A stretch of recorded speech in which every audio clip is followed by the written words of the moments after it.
P M صاحب ہم نے پہلے بھی اس پہ رولنگ دی تھی کہ اگر کسی منسٹری سے کوئی سوال کا جواب نہیں آیا تو اس کا ریزن ہونا چاہیے. پی ایم صاحب السلام علیکم. یہ آپ کے وزراء بالکل بھی کام نہیں کر رہے. تعداد تو بہت زیادہ ہے, نہ کبھی سوال کا جواب آتا ہے, اور جو آتا ہے تو وہ بھی گھما پھرا کر آتا ہے. سر یہ کوئی اتنا مشکل سوال تو نہیں تھا جس کا جواب نہیں آیا. مطلب اس کو کہاں سے کھوجنا تھا؟ آپ ٹھیک کہہ رہی ہیں, اس طرح بات نہیں کر سکتی. سر وہ چلے ٹھیک ہے, ان کو میں ویسے بتا رہی ہوں.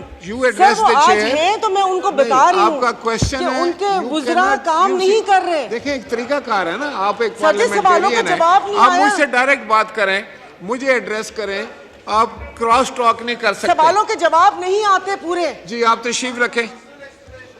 ہمارے فائنانس منسٹر صاحب نے آرٹیکل 81 آف دا کانسٹیٹیوشن کا ذکر کیا, اور انہوں نے اس کے 81E کی بات کی, جس میں انہوں نے کہا کہ any other some declared by the constitution اور دی ایکٹ آف مجلس شورا ٹو بی سو چارج. تو اس وقت انہوں نے یہ کہا کہ یہ بل اس لیے لایا گیا تھا کہ 81E کے مطابق اس کو چارج کرنے کے لیے اجازت لے رہے تھے کہ کیا وہ کنسالیڈیٹڈ فنڈ کے اندر چارج اکاؤنٹ میں ہوگا یا نہ ہوگا.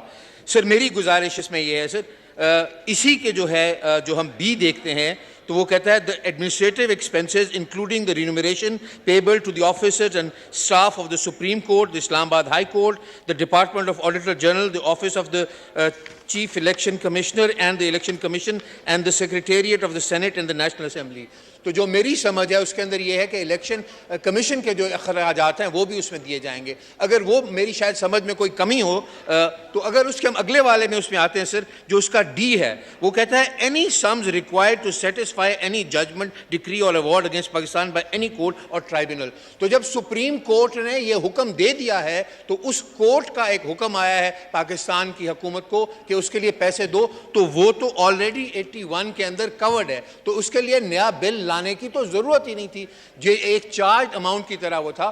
اور سر جو میرا جو سر تھوڑا سا اسمبلی کا کچھ عرصے کا 21 سال ہو گئے سر, آج تک کبھی نہیں ہوا کہ سپلیمنٹری گرانٹ جو ہے یا سپلیمنٹری اماؤنٹس اسمبلی نے پاس کیے ہوں. سر مجھے اللہ تعالیٰ نے موقع دیا, میں پنجاب میں فائنانس منسٹر, سر یہ کیبنٹ کے حد تک رہتا ہے, اور جو سپلیمنٹری بل ہوتا ہے, سپلیمنٹری بجٹ ہوتا ہے, وہ اگلے سال کے بجٹ کے ساتھ آتا ہے کہ پچھلے سال کے یہ سپلیمنٹری ہمارا خرچے ہو گئے, اب ان کو منظور کیا جائے. ان کو پہلے نہیں منظور کروایا جاتا. سر اگر اس پہ مجھے اگر کلیریفائی کر دیں, لا منسٹر صاحب بھی یہاں پہ بیٹھے ہیں اور فائنانس منسٹر صاحب تو بہت ہی جناب اعظم نذیر تارڑ صاحب, minister for law and justice.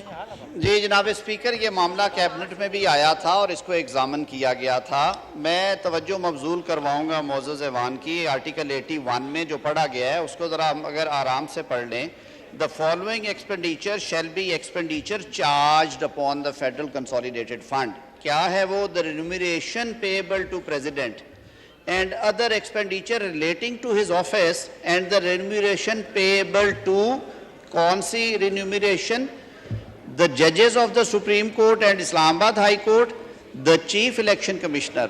تو سر یہ جو باقی جنرل ایکسپینس ہے یہ اس میں کور نہیں ہوگا. فائنانس منسٹر صاحب بیٹھے ہیں, اس پہ بڑی تھریڈ بیئر گفتگو ہوئی تھی.